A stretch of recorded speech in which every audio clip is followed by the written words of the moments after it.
La taberna del Club de los Viernes, por Roberto Granda.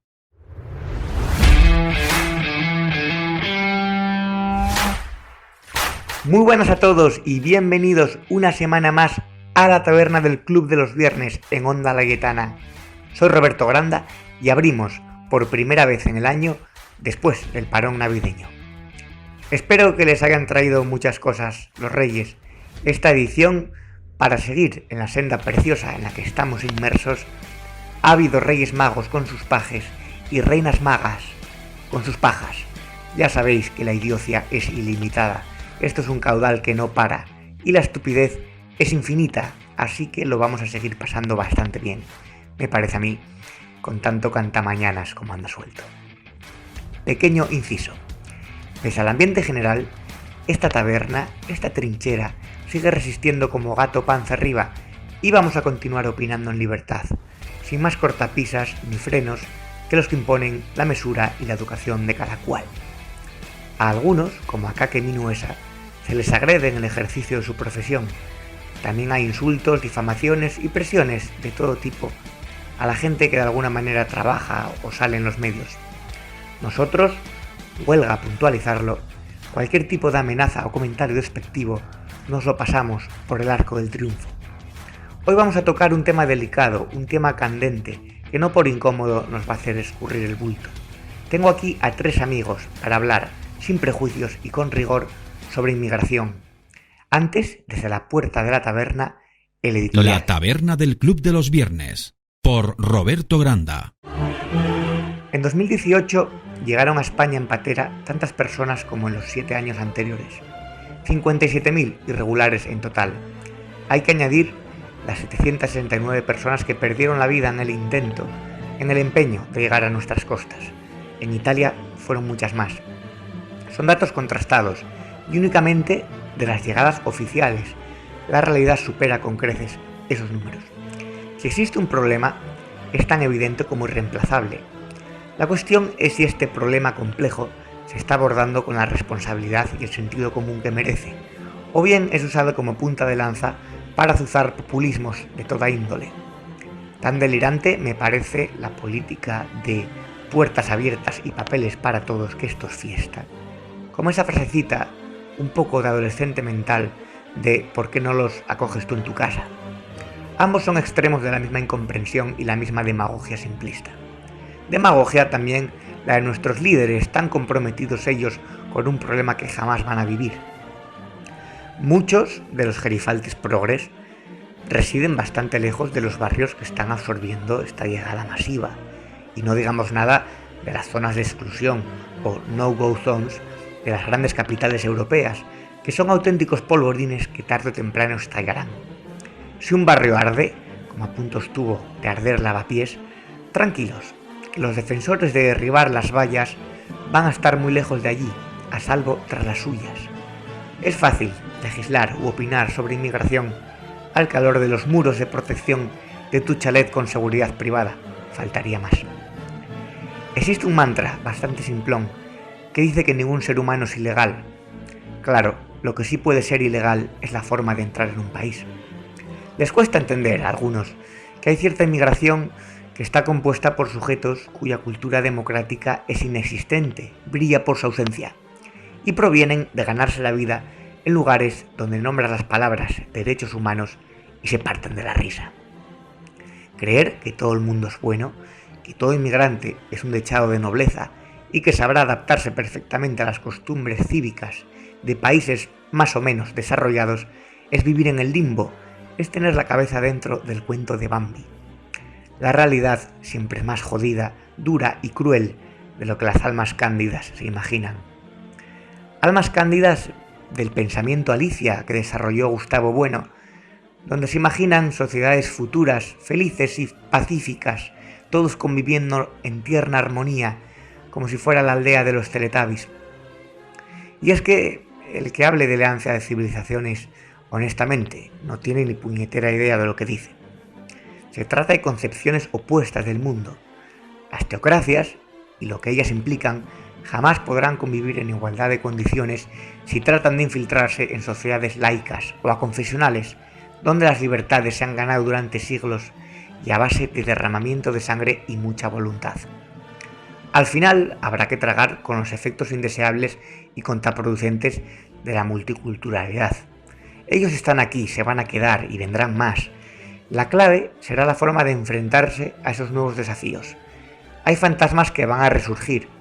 Tristemente, la inmigración será el caballo de batalla del nuevo orden que prevalezca en el siglo XXI. El futuro espanta, los extremistas se nutren del veneno del miedo y los tontos apelan a los buenos sentimientos para colarte su responsabilidad suicida, esa que dice que si un terrorista se inmola es porque no lo hemos sabido comprender y educar. Sobre estos temas quiero preguntarles a los invitados, que están aquí ya con unas cervezas, en la tertulia. La taberna del Club de los Viernes, por Roberto Granda. Bien, ya estoy dentro de la taberna, estoy con 3 amigos que se han venido aquí a inaugurar el 2019 conmigo y enseguida se los presento y vamos a iniciar, sin más, la tertulia. Tenemos a uno de los socios fundadores, a uno de los padres fundadores del Club de los Viernes, Javier Jové, muy buenas. ¿Qué tal? Pues encantado nuevamente de estar aquí por la taberna. Aprovecho para felicitar a todos los oyentes el nuevo año, este 2019 que acaba de arrancar. Y encantado también porque yo creo que es la primera vez que vengo a la taberna desde el cambio de gerencia. Me han hablado muy bien del nuevo gerente y también, por supuesto, del anterior. Pues esperemos que estés cómodo. Desde el sur de Madrid está Alberto Pérez, muy buenas. Muy buenas, Roberto. Pues un poco en la misma línea que Javier. Feliz año a todos y enhorabuena a ti por el puesto de gerencia o de propiedad que has adquirido de la taberna y encantado de estar una vez más. Llevar un bar es complicado, no creas. Los clientes tienen que marcharse a gusto. Y tenemos también a una de nuestras más brillantes promesas, Álvaro Martín, ¿qué tal? Hola, muy buenas a todos. Igual que todos, feliz año y bueno, esperemos que este es el año de la libertad, por fin. Que no nos pase como a los independentistas, que siempre se supone que es el año de la independencia. Sí, están esperando todavía. Deja a los pobres que estén ahí esperando. La taberna del Club de los Viernes, por Roberto Granda. Pobres que estén ahí esperando. Bueno, pues vamos a empezar con la tertulia de lo que comentamos en el editorial respecto a las políticas de inmigración que ha tomado este gobierno y las previstas, el futuro, cómo se presenta.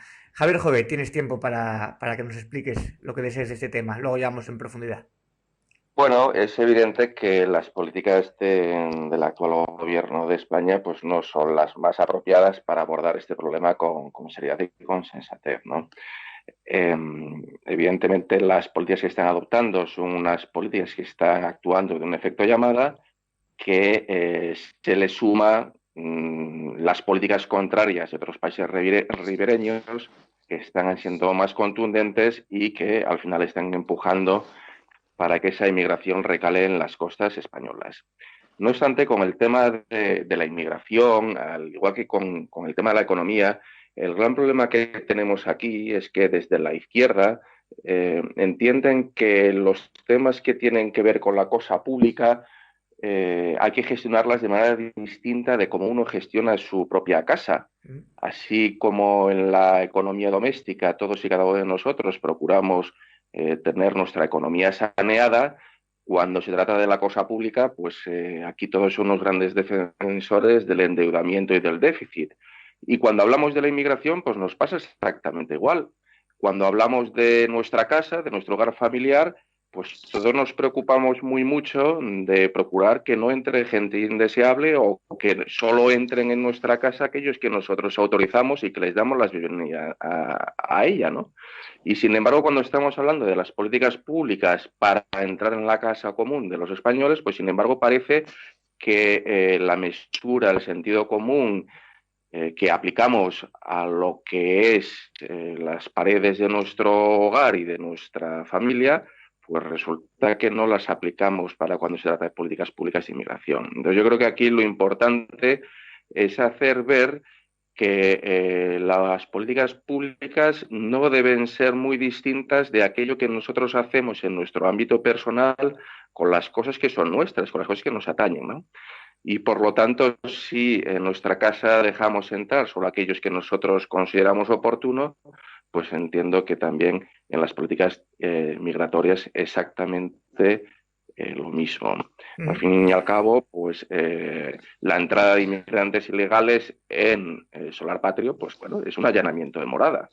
Lo que en nuestro domicilio personal sería un allanamiento de morada, pues en el caso de la inmigración ilegal, que no de la inmigración legal y reglada y que es sana y próspera y que contribuye al desarrollo del país, pues que es bienvenida y hay que fomentarla, pero sin embargo la inmigración ilegal, pues como su propio nombre dice, es ilegal y por lo tanto hay que actuar contra los comportamientos delictuosos de este tipo como con los demás. Alberto Pérez. Sí, pues yo soy partidario de la libertad migratoria de las personas. No me gustan las vallas, las concertinas, no me gustan los muros, pero también creo que si hay alguna regulación buena, porque las regulaciones no siempre son buenas, es más, casi siempre son malas, es la regulación migratoria. Precisamente por lo que acaba de comentar, entre otras cosas, Javier, porque España es un país, es nuestro país, y en España vivimos en un estado del bienestar, que nos puede gustar más o menos. Abrir esos muros o esas vallas o esas fronteras y hacer un efecto de llamada y que vengan todo el mundo sin ningún tipo de regulación, sin ningún tipo de control, sin ningún tipo de legalidad establecida, no creo que sea bueno para el país, porque bueno, pues genera realmente una situación de desamparo, lo primero para ellos, ¿no? Y posteriormente, pues también lo ha comentado Javier, los que piensan que esto de lo público es infinito, nunca se acaba, podemos endeudarnos al máximo para que todos obtengamos el mismo nivel de renta, en este caso sería una renta muy mínima o muy básica para todos, pues nunca ha salido bien, nunca a lo largo de la historia nunca ha salido bien. Entonces, soy partidario de la inmigración, creo que España es un país que ha tenido muchos inmigrantes y han venido muchas personas que han ayudado a que este país prospere.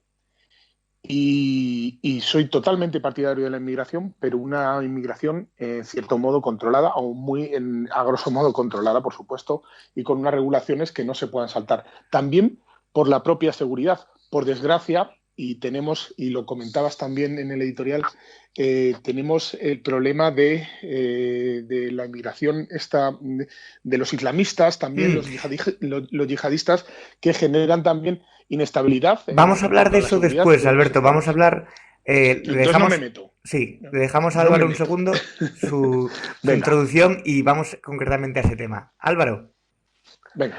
Sí, bueno, yo me encuentro en una línea similar a la de Alberto. Yo soy totalmente partidario de la inmigración y creo que tanto de un lado como de otro aquí ha habido mucho populismo de por medio. Es decir, la izquierda con su mensaje de que vengan todos son los más valientes, creo que han barrido mucho para casa, digamos. Carmena lo dijo. Sí, efectivamente. Han intentado presentarse como los salvadores de los refugiados y creo que la derecha aquí ha cometido un gran problema, que es que ha lanzado un mensaje, en mi opinión, muchas veces xenófobo, que esconde los datos reales de la inmigración. La inmigración en España ha sido totalmente positiva. Lo he resaltado en varios artículos que he escrito y es que hay un estudio de la Caixa, de la Oficina Económica de la Caixa, que habla que desde 1990 hasta hoy en día el 30% del crecimiento económico en España, el 30% del crecimiento del PIB es debido a la inmigración, o sea, ha sido generado por inmigrantes. Pero es que si nos vamos a la época de la burbuja, o sea, desde el 2000 hasta 2007, la mitad del crecimiento económico se veía la inmigración. Pero luego, además, es que hablamos mucho de la inmigración en patera y de los que saltan la valla, que sí que existen, pero porque impresiona, porque salen las noticias y porque al final es la imagen que se nos da. Pero es que tenemos que tener en cuenta que más del 50% de la inmigración ilegal, hablo todo el rato de inmigración ilegal, que llega a España, se produce a través de barajas, o sea, gente con un pasaporte en regla, con 100, 200 euros, que llega a España y que decide quedarse, vienen como si estuviesen de vacaciones, pero deciden quedarse directamente. Sí, con un visado. Y es que los países Claro, es decir, los países de los que más inmigración hemos tenido en estos últimos años, migración ilegal, o sea, no son de África, son Venezuela, Colombia, Italia, Honduras, Perú, Brasil, están los datos publicados. Entonces, yo lo que digo es totalmente a favor de la inmigración y de ampliar las cuotas, los plazos para una mayor inmigración legal, para legalizar un mayor número de inmigración, porque creo que beneficia a un país como España, en el que hay un montón de puestos, sobre todo de bajo valor añadido, que pueden ser cubiertos, como han sido cubiertos siempre, por estos inmigrantes de países con menos oportunidades y que muchas veces los españoles no quieren cubrir. Esto permite también que la población nacional tenga un mayor espacio y una mayor riqueza para formarse y poder trabajar en un sector terciario y con salarios más revalorizados. Entonces, por ello, creo que es positivo. Yo creo que enlazando un poco con el comentario de Álvaro, mi postura, digamos, rotunda contra la inmigración legal no debe interpretarse como una pretensión de cerrar las fronteras españolas o de aislarnos o de no dar la bienvenida a gente que quiere establecerse en España. Al revés, yo creo que tiene que haber una inmigración regulada, legalizada, y que sea tremendamente flexible y tremendamente cercana. O sea, yo creo que hay que dar facilidades a la gente que quiere contribuir, que quiere venir a España a trabajar, para que pueda hacerlo de manera legal. Lo que pasa es que los liberales no podemos tolerar que comportamientos al margen de la ley blanquearlos o normalizarlos. O sea, obligar lo que tiene que exigir es el cumplimiento estricto de la ley y que esas leyes sean lo más razonables, lo más livianas posibles y que no entorpezcan el libre desarrollo de las personas. Lo que sí que tenemos que tener claro es que lo que no se puede es una inmigración ilegal y en muchos casos una inmigración violenta que fuerza nuestras fronteras, que agrede a nuestras fuerzas de seguridad del Estado, que lanza pedradas, que les lanza lejía. O sea, son comportamientos que no pueden tolerarse en un Estado de Derecho. Y en eso España es donde creo que tiene que reforzarse y tenerlo claro. Por otro lado, es gracioso que aquellos que dan la bienvenida a los inmigrantes con los brazos abiertos son aquellos mismos que están a favor de las barreras comerciales, de los aranceles, y que precisamente, como no dejan que estos países del tercer mundo, del desarrollo, puedan exportarnos sus productos primarios, pues no les queda más remedio, porque nosotros mismos no les dejamos que desarrollen sus economías a nivel básico en sus lugares de procedencia, les obligamos al final a que vengan a Europa buscándose el trabajo que nosotros no les permitimos que tengan en sus países de origen. Yo creo que fomentar el libre comercio, acabar con la política agraria común europea y demás, ayudará a que estos países localmente y en origen puedan adquirir niveles de desarrollo creciente y forjar tejidos empresariales que hagan que no tengan que venir en auténticas riadas a intentar establecerse en Europa.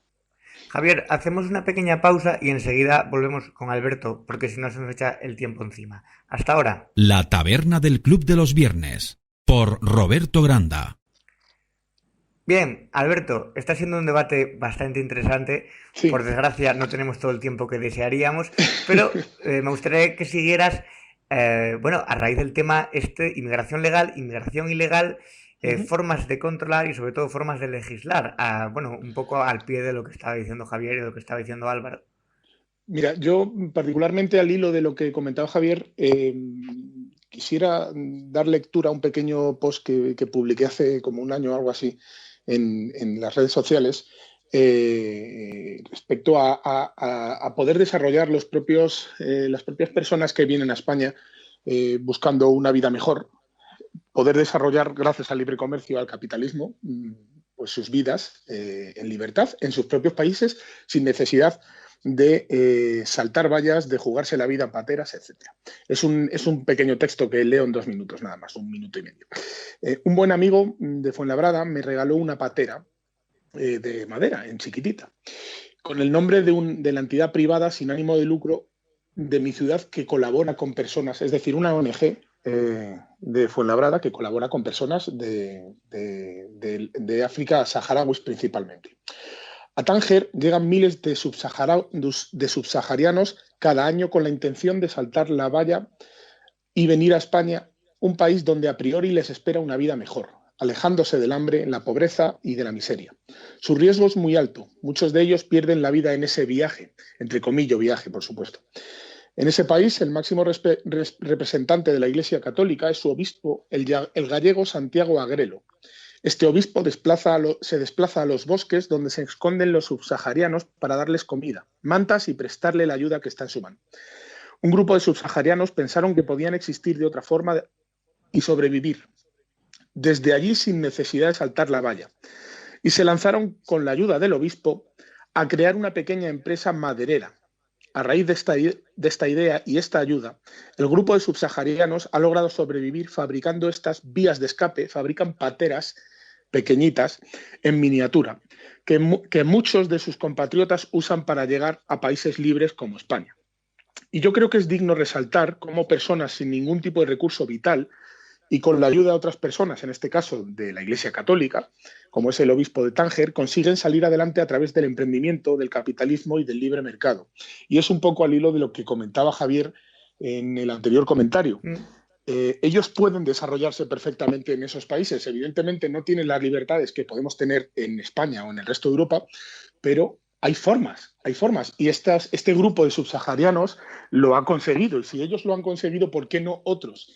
El problema es que lo que se les promete aquí muchas veces no es lo que ellos ven tampoco cuando llegan. Entonces, bueno, pues también las mafias y demás tienen un papel importante a este respecto porque, bueno, pues el paraíso, que bueno, pues para muchos puede ser un paraíso, pero no lo es tal porque cuando llegan aquí también llegan con una mano delante, una mano detrás, o tienen que saltar una valla, etcétera, etcétera, y bueno, pues en muchos casos pierden también la vida en el intento. Álvaro, tú eres bastante habitual de Inglaterra, del Reino Unido, vas bastante por ahí, ¿verdad? Sí, suelo ir bastante. Sí. Y bueno, sabes que en Londres y en ciudades como Birmingham existen las llamadas no-go zones en las que prácticamente la ley islámica impera y eso es debido también a una inmigración descontrolada. ¿Qué podemos aportar, no solamente ya en el terreno español, sino en Europa, de este tipo de confrontación de civilizaciones? Porque no es alianza, es más bien una confrontación, porque si ellos se organizan en guetos, donde la policía casi no tiene cabida, yo creo que no hay mucha alianza ahí. ¿Tú cómo lo ves? Respecto, sobre todo, a la inmigración de corte islámico. Esta vez vamos a hablar en este momento. Bueno, yo creo que en este sentido, cuando hablamos de inmigración islámica, debemos también tener cuidado de qué gente hablamos. O sea, es decir, hay musulmanes de todo tipo y hay musulmanes muy europeizados, hay musulmanes que acaban de llegar a Europa y respetan sus costumbres. Yo tengo muchos amigos musulmanes y la verdad es que nunca hemos tenido ninguna confrontación. Solemos evitar temas lógicamente conflictivos. Pero os voy a contar una breve anécdota. Cuando estuve en Cambridge la última vez, buscando un restaurante por la noche, fui solo, iba a cenar algo, y buscando un restaurante por la noche puse Google Maps para ir, el navegador, y de repente me metí por una calle. Y bueno, típica calle donde empiezas a ver teterías árabes, donde empiezas a ver supermercados árabes. Esto a las 10:30, bueno, lo que sería por la noche, sería así, en torno a las 8:30, 9:30, que por allí ya es bastante de noche. Y el tema es que sí que había cierto ambiente de que yo parecía ser el único europeo en esa zona. La verdad es que a mí en ese momento me echó bastante para atrás. Pero yo creo que también es...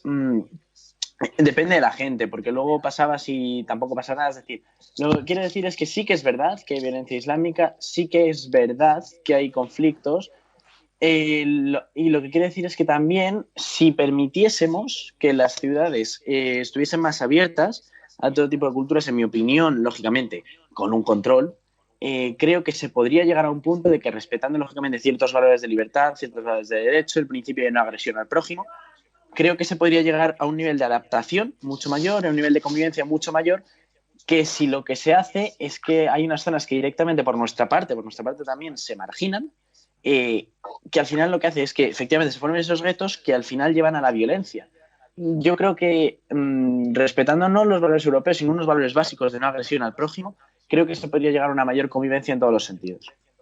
¿Pero tú crees que hay una parte de inmigración que respeta esos valores de no agresión al prójimo cuando a lo mejor vienen de una cultura en la que los derechos humanos o las libertades tal como nosotros la conocemos la entienden de una forma bastante diferente? Bueno, mira, yo antes también pensaba de esta manera, digamos, pensaba que el Islam era un concepto general de una manera en la que no se respetan los derechos humanos, y sí que es verdad que una gran mayoría, que estamos hablando de una religión que no respeta los derechos humanos en muchos sentidos, pero el economista Lorenzo Fernández de Quirós, en una conversación con él, una vez que tuve ocasión, me habló sobre la escuela del pensamiento racional islámico. Y la verdad es que leyendo algunas de estas cosas son, efectivamente, lo que yo te comentaba, son musulmanes moderados, son musulmanes modernos, que hacen una interpretación del Corán distinta, que se puede adaptar perfectamente a la cultura europea, si lo queremos llamar así. Yo es que no creo que haya culturas de las regiones, pero que se puede adaptar a la distinta cultura. Pero ese Islam moderado del que tú hablas, que es un Islam muy snob y minoritario, realmente no tiene ningún peso en la sociedad musulmana. O sea, son unos señoritos snobs bien relacionados que ahora han estudiado en Oxford y en Cambridge, que está muy bien, y ojalá algún día pues esas maneras más flexibles de interpretar el Islam pues vayan calando en el hueso de la sociedad musulmana, pero a día de hoy el peso específico de estas posiciones, digamos, más livianas, no tienen ninguna versatilidad en la comunidad islámica. Y está no, bien si estoy de acuerdo contigo. Pero no podemos vender que existan 3 o 4 imanes moderados y 2 o 3 profesores universitarios en algún sitio que tal que sean moderados.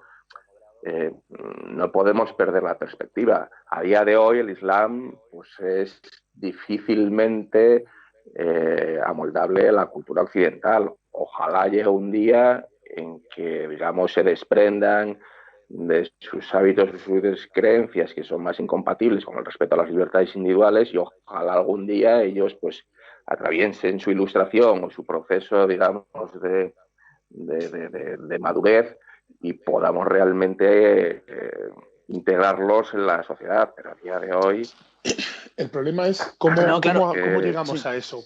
¿Cómo llegamos a eso? ¿Cómo llegamos a eso? Pues, porque a ver, últimamente estamos viendo también mucho en centros públicos, por ejemplo, en algunas comunidades autónomas en España, el estudio de las religiones, no de la católica como se ha estudiado toda la vida aquí, y aún el 65% siguen estudiando, sino que ya hay estudios pues del Islam o de otras religiones que son minoritarias.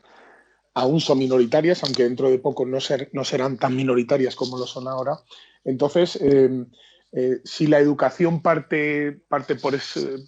por esos lares, digamos, y van a estudiar el Islam en el colegio, nuestros hijos o nuestros nietos, y qué tipo de Islam van a estudiar. ¿Van a estudiar ese Islam snob que decía Javier y moderado o Álvaro? ¿O el Islam más radical que bueno, pues, no ofrece libertades a las personas que profesan esa religión? Entonces, ese es el problema. Uno de los problemas son los subsidios. O sea, yo creo que el estado del bienestar al final es lo que convierte a estos colectivos o los hace que acaben en guetos.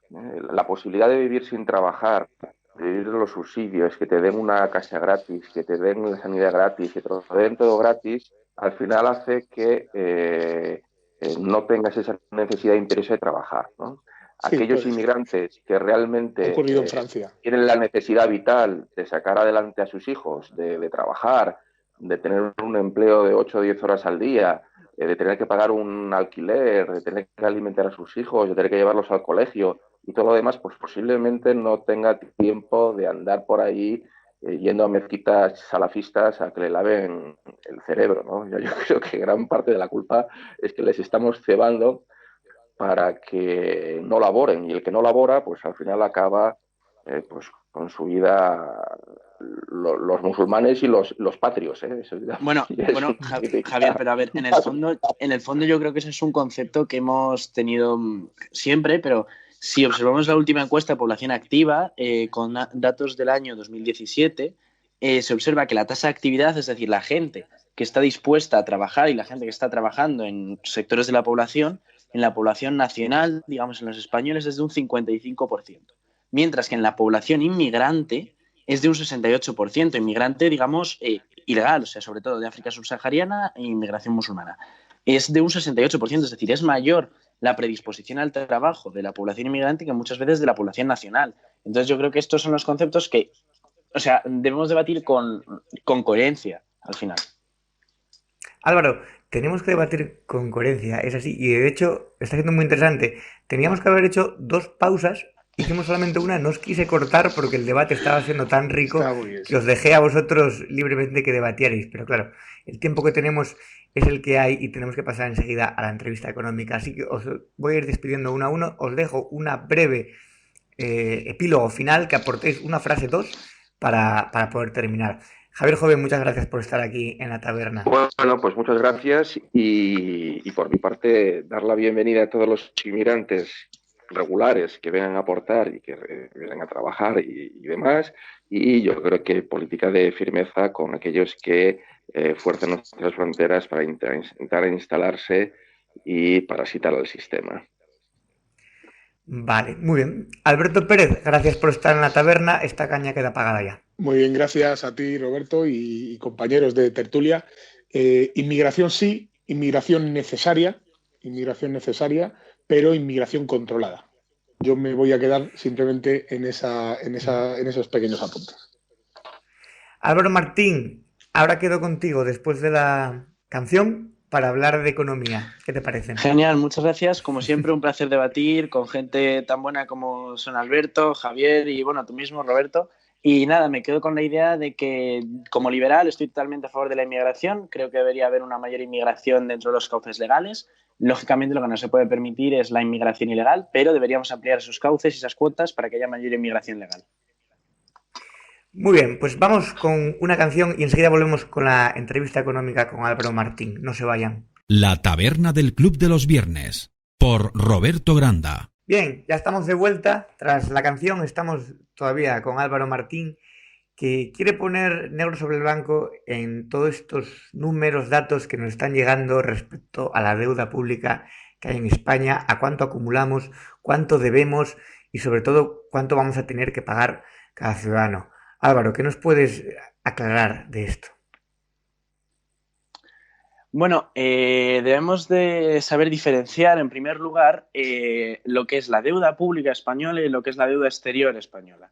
Es decir, en términos brutos, digamos, esto es como si nosotros nos endeudásemos con un banco. Es decir, en caso de tener que pagar esa deuda, en bruto, imaginemos que tenemos una deuda de 100 euros. Bien, si un producto que tenemos, un activo que tenemos de respaldo, vale 50, nuestra deuda neta será 50, pero la deuda bruta seguirá siendo 100. Luego, la deuda exterior es la que tenemos con países exteriores, pero que estamos pagando, mientras que la deuda pública es aquella deuda que es únicamente del Tesoro, no se incluyen empresas privadas, etcétera, etcétera, solamente lo que viene siendo la industria estatal, el Estado. Entonces, en términos brutos, la deuda pública es hoy en día 1,1 billones de euros, mientras que la deuda exterior, es decir, incluyendo empresas privadas, es 2,7 billones de euros. Aquí ha habido muchísimo baile de cifras, ha habido un montón de economistas haciendo estimaciones. Yo escuché la mayor barbaridad que he oído en mi vida, que fue Roberto Centeno, un economista que invitamos a un acto del Club de los Viernes, decir que la deuda pública española era un 140% del PIB, porque incluía la deuda de las comunidades, la duplicaba, o sea, es una locura. El caso es que la deuda española se mide por el protocolo de déficit excesivo que establece Bruselas y en 2017 cerró exactamente en los 1,14 billones de euros, es decir, el 98,3% del PIB. Sin embargo, sí que es verdad que si incluimos todos los pasivos totales en circulación, es decir, toda la deuda que tenemos en el país, todo lo que debemos, como os lo indican los pasivos, es del 137,7% del PIB. Es decir, por eso ha habido tal conspiración y tantos analistas paranoicos que se ha puesto a decir que las arcas públicas españolas en realidad están escondiendo cifras, que los medios no presentan, etcétera, etcétera. Al final estamos hablando de que el nivel medio de deuda en el mundo sobre PIB global es cercano al 330-340% sobre el PIB. España tiene un 98,5%. Es muy alto, sí, pero no es como para escandalizarnos a nivel global, porque en contraste con muchos países de Europa es mucho más baja nuestra deuda. Entonces, ¿crees que algunos medios están siendo alarmistas y con qué intención? No, justo los medios no. Yo creo que los medios en este tema yo creo que se está dando bastante información veraz. Lo que pasa es que creo que los medios realmente muchas veces no entienden de lo que hablan, es decir, están hablando de deuda pública cuando no saben lo que son los pasivos en circulación, los pasivos liquidables. Entonces, ¿por qué hay tal discrepancia en las cifras? Bueno, tenemos que recordar que el Banco de España, ante todo este mare magnum de cifras, publicó una nota informativa donde explicaba las 3 causas fundamentales de esta discrepancia. Primero, la medición de la deuda, según el protocolo de déficit excesivo, no incluye los pasivos comerciales de las administraciones públicas, es decir, todos aquellos pasivos que pueden ser liquidados en algún momento. Segundo, la medición de deuda, según este mismo protocolo, actúa en lo que se llama en términos económicos términos consolidados. Es decir, la deuda que una administración pública mantiene con otra administración pública, no con instituciones financieras, no con bancos privados, etcétera, etcétera. Y también hay una parte muy importante aquí, que es que la medición de la deuda, según el protocolo europeo, se mide por el valor nominal. Es decir, por el valor de compra de esos activos o por el valor de deuda en el momento. Es decir, se mide por el valor de deuda sin tener en cuenta las variaciones de los tipos de interés. Mientras que hay muchos economistas y analistas que lo están midiendo con el valor de mercado, que me parece muy bien que se mida con el valor de mercado porque es como se debería medir. Pero es que la deuda se va a tener que pagar acorde al protocolo europeo y el protocolo europeo lo mide con el valor de compra, es decir, el valor nominal de esos activos, no el valor de mercado.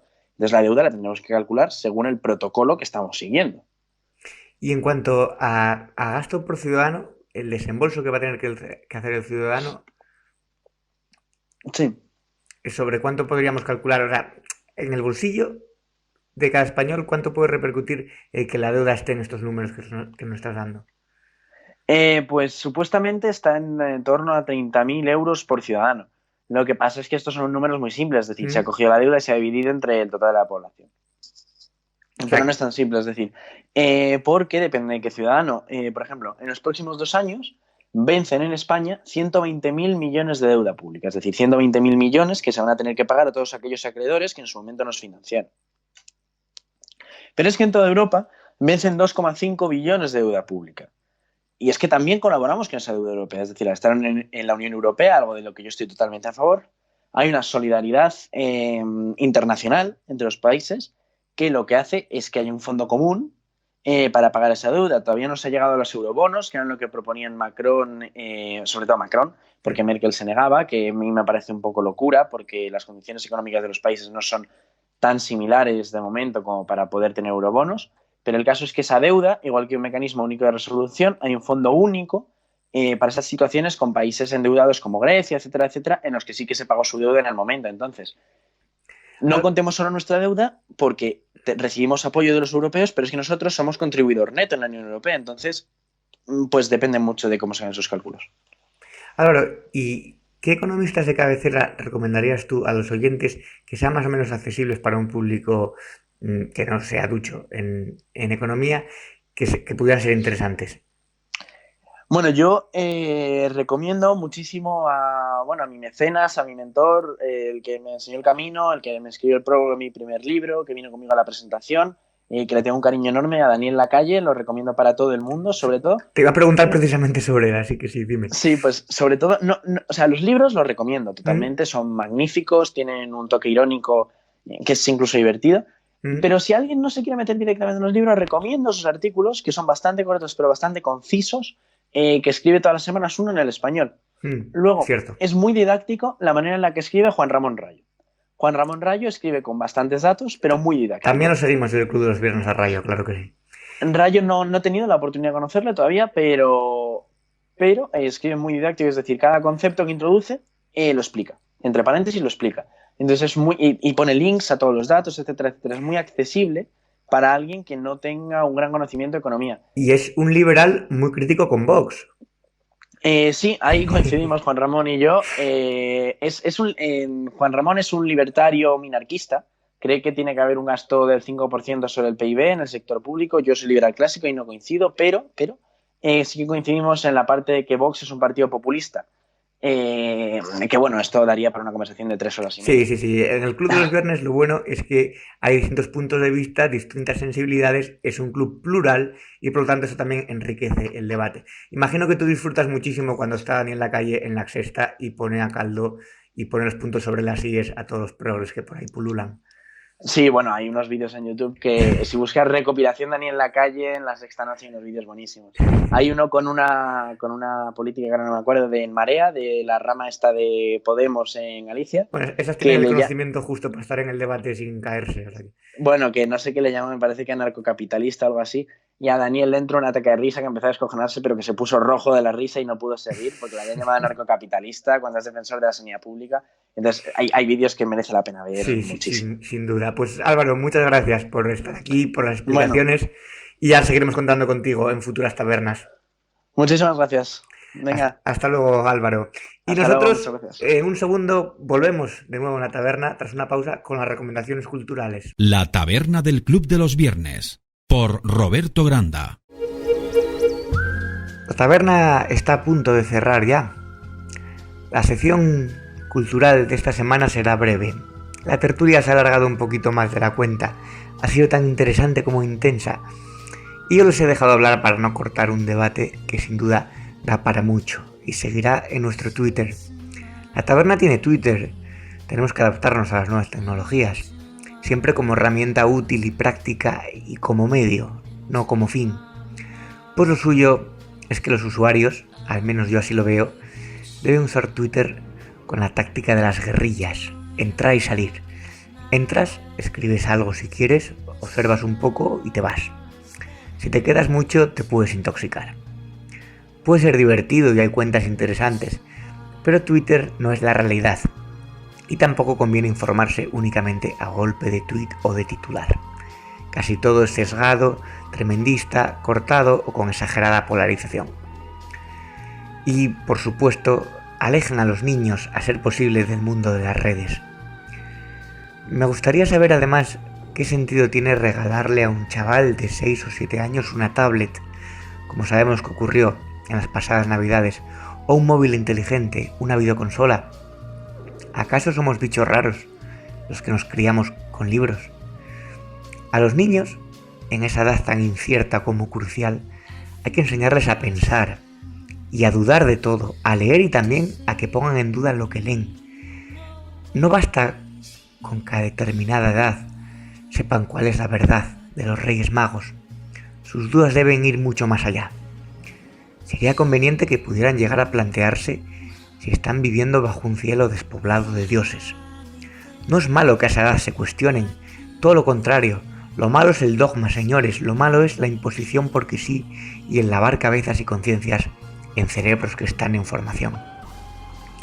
Despierten en ellos la curiosidad de la cultura, de la lucidez, aunque planteen interrogantes que a ustedes les puedan resultar incómodos. La gente más feliz es la que menos piensa, pero no saben todo lo que se pierden, siendo únicamente felices. Y oigan, no me fastidien, no los pongan nada más que delante de la tele o les dejen su móvil para que no causen problemas y tenerlos entretenidos. Hablen con ellos, jueguen con ellos, lean, vean cine con ellos. La buena educación empieza en casa. Luego no les pueden exigir a los profesores que completen el trabajo que en el hogar no se supo hacer. La próxima semana nos escuchamos, si ustedes quieren, en este mismo sitio. Hasta luego. La taberna del Club de los Viernes, por Roberto Granda.